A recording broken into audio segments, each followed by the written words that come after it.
L'Union européenne veut une approche coordonnée face à la nouvelle mutation de la Covid-19 au Royaume-Uni.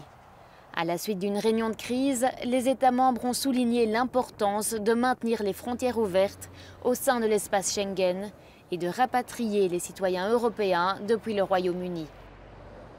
Nous allons nous coordonner très étroitement avec les États membres de l'Union européenne sur les prochaines étapes, en particulier sur la manière dont les mesures seront conçues au-delà du 31 décembre.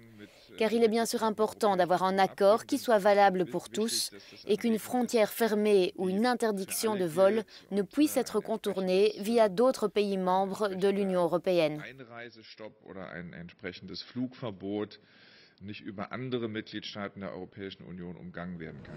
La France, comme d'autres États membres, a fait un pas de plus en interdisant tout voyage en provenance du Royaume-Uni et en bloquant les camions chargés de marchandises à la frontière. Le président français, lui-même en quarantaine, a déclaré à son cabinet que les tests étaient essentiels pour rouvrir les routes. D'autre part, de regarder la faisabilité de tests systématiques à l'arrivée du territoire français.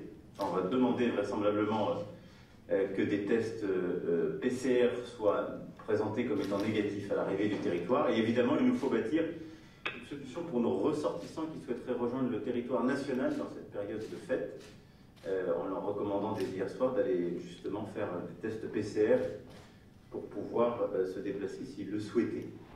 Dans le même temps, l'Agence européenne des médicaments a déclaré qu'il n'y avait aucune preuve que le vaccin ne fonctionnerait pas contre la nouvelle variante de la Covid-19.